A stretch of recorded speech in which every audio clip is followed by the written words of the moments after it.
Brian Campbell was making it in the hole. Officially, the shortest hitter on the PGA Tour. Does this prove that length doesn't matter? This is a PSA that's going out to the entire audience, that it is proven that length does not matter. Thank you. Just wanted to get that out there on the record. Because, hey, but here's the thing.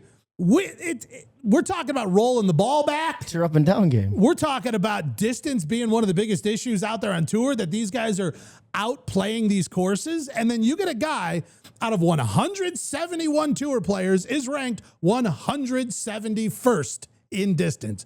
Dead last. All right, here's a potentially, like, not hot take, maybe it's like a warm take. Lukewarm. I would say the best guy on the Korn Ferry Tour is better than the bottom guy on the PGA Tour. I can see that. Yeah, I think that. I don't know. All right. I'm just saying. They just haven't had their chance. Well, yet. how gritty are they? But why are they still on the actual tour, the PGA Tour, and haven't slipped back down to the Korn Ferry? A lot of these guys, they've got exemptions, they've got things, whatever. Like Zach Johnson, he kept hanging on to his tour card because he had like career money earnings. So like he was no longer winning, shouldn't have a PGA Tour card anymore, but he had this qualification from a book of reasons that we can't take your tour card. And his was, I won a long time ago a bunch. Which I'm fine with that. I mean, do I think, Zach Johnson should be out doing mini tours in like Southern Texas? Probably not.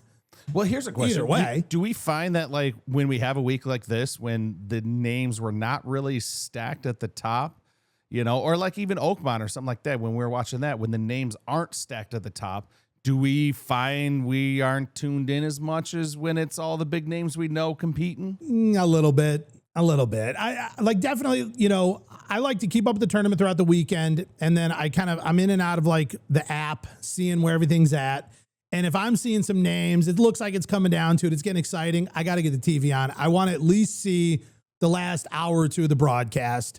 And sometimes I find myself like, well, I'll just check the app. We'll get our updates here.